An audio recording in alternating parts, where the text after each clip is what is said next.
माझ्या हातातला आणि हे जे तुम्ही बघताय हे गावरान रोपांचं रूट्स आहे आणि 220 रुपये पर किलो आहे.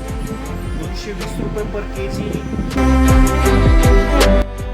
मित्रांनो, या अगोदर आपण ज्या व्हरायटींचे प्लॉट शेडनेट इथं बघितले त्याच व्हरायटी सिंजेंटा कंपनीची बोकेन व्हरायटी आणि पिवळीमध्ये कामोस ही व्हरायटी. याची विक्री कुठं केली जाते, सरासरी फळांचं वजन आपल्याला काय मिळतं हे आपण साहेबांकडनंच विचारू. त्याची विक्री व्यवस्था सिंजेंटा कंपनी आपण शेतकरी आहे तर त्यांना ॲडिशनल सर्व्हिस मार्फत आपण विक्री व्यवस्थापनासाठी मदत करतो. तर याची विक्री जर आपण पाहिली प्रामुख्याने पुणे असेल, मुंबई असेल, दादर असेल तर काही जे जागेवरचे व्यापारी आहेत ते तुम्हाला जागेवरती येऊन घेऊन जातात.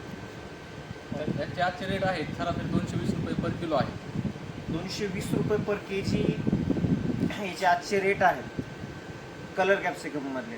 तर सर, जर कधी विक्री व्यवस्थापनासाठी आपली टीम काय मदत करते शेतकऱ्यांना? शेतकऱ्यांना काय करतो आपण, जे विक्री व्यवस्थापनाअंतर्गत जे व्यापारी आहेत पुण्याचे असेल, मुंबईचे असेल, दादरचे असेल त्यांना तुमचा माल लिंकेज करून देणे, सध्याचे रेट काय आहे त्या रूटनुसार खरेदी करणे, त्याचे सर्व तुम्ही मार्गदर्शन हे शेतकऱ्यांना आपण करतो. आज आपल्या सोबत आहे सर बाळूभाऊ जाधव, हे मुंडवाडी येथील शेतकरी आहे जे गेल्या 3 वर्षापासून शिमला पिकाची, हिरव्या कलरच्या शिमलाची, म्हणजे नॉर्मल जी आपल्या बाजारामध्ये उपलब्ध असते त्या शिमलाची लागवड करत आहेत.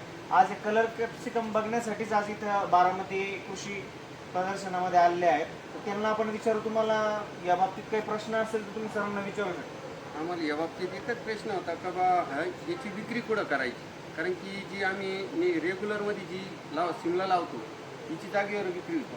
आणि इथं आमचं एक नियोजन असं होतं बाई जास्त दिवस झाडाला राहिल्यामुळं झाड खराब होतं का काय? नाही काही व्हरायटी असतात लॉंग टाईमचे असतात. म्हणजे आपण साधी मिरची घेतो ती 3 ते 4 मध्ये संपून चालू शकतो. त्याची व्हरायटी लागवड केल्यानंतर लागवडनंतर 8 ते 9 महिने ही चालते. त्यानंतर 7 ते 8 फुटापर्यंत आपण उंची वाढते. आणि याची किपिंग क्वालिटी हे आहे, तुम्ही हे जर पॅक करून 8 ते 10 दिवस बी तुम्ही लॉंग ट्रान्सपोर्टसाठी बी हे चांगली आहे, माल याचा खराब होत नाही आहे. तेवढाच एक प्रश्न होता आमचा की बाई की झाडाला जास्त दिवस राहिल्यामुळे जे आमची कंपल्सरी लावतो आम्ही शिमला, ती झाडाला जर जास्त दिवस झाले किंवा कटिंगला वेळ झाला तर मग झाड रेस्ट म्हणजे स्ट्रेसमध्ये जातं, खराब होऊन जातं.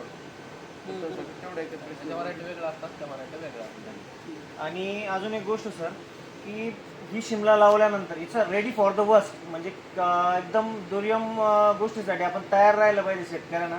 त्याचा कमीत कमी रेट काय जातो? कमीत कमी रेट आहे तर 60 रुपयापासून जास्तीत जास्त 300 रुपयापर्यंत रेट होते या महिन्यात. कमीत कमी 60 रुपयापासून तर 300 रुपयापर्यंत याचा रेट जातो. आणि याची मागणी कशी आहे या मेट्रो सिटीज मध्ये? मेट्रो सिटी असेल किंवा एक्सपोर्ट असेल याची मागणी चांगली आहे. सध्या दिल्ली असेल, आपल्या महाराष्ट्रात दिल्ली, मुंबई, गोवा, हैदराबादला मोठी मागणी असते याची. आणि याला रिक्वायरमेंट कसली? तुम्ही शेडनेट आणि पॉली हाऊस मध्ये, शेडनेट, पॉली हाऊस आणि बांबू नेट हाऊस तुम्ही कुठं बी लावू शकता आणि तुम्हाला याचं एकरी ॲव्हरेज तुम्हाला 30 टनापर्यंत आरामशीर निघतो. याच्यावर व्हायरस कोणकोणत्या प्रकारचे असतात? व्हायरस काय ब्लॅक ट्रिप्सचा थोडा कमी अटॅक राहतो, काही बाकी फक्त शेड्यूल वगैरे व्यवस्थित राहिलं ना काही अडचण नाही. शेड्यूल वगैरे व्यवस्थित ठेवलं जे आता आपण पाठीमागं बघितलं तुम्ही पिकमासवर लागवड केली, तर याच्यातलं ॲव्हरेज आणि आपण जे रेग्युलर शेतीमध्ये लागवड करतो याच्यातल्या ॲव्हरेजमध्ये काही फरक पडतो? सॉईलमध्ये जास्त ॲव्हरेज निघतो, त्याच्यामध्ये कमी निघतो. याची क्वालिटी चांगली आहे. आणि याची क्वालिटी ग्लेझिंग वगैरे फूडची खूप चांगली राहते. या अगोदर आपण जी शेती बघितली, जे शेडनेटमध्ये सॉईलमध्ये लावलेले रोप होते, म्हणजे मातीमध्ये लावलेले रोपण त्यापासून प्रोडक्शन घेतलेलं होतं ना. आपण या इथं पाठीमागे जे बघतोय हे सॉईललेस फार्मिंग आहे. हे ग्रो बॅग किंवा पिटमॉस बॅग आपण त्याला म्हणू शकतो. पिटमॉस या कंटेनरमध्ये उगवलेले मिरच्या आहेत. आपण सरांना विचारू की याच्यामध्ये ॲव्हरेज दोघांमध्ये काय सिमिलर आहे, नेमकी ॲव्हरेज कशामध्ये चांगलं भेटतं का किंवा कशा याच्यामध्ये क्वालिटी चांगली भेटते? सर सांगू शकता?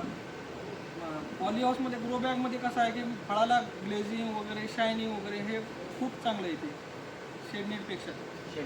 आणि याला थोडे रेट बी तुम्हाला चांगले मिळतात. रेट चांगले मिळतात. तरी सर शेडनेटमधल्या म्हणजे आपल्या सॉईलमधल्या आणि सॉईललेसमधल्या या दोन्ही मिरच्यांमध्ये सरासरी डिफरन्स कितीचा पडतो?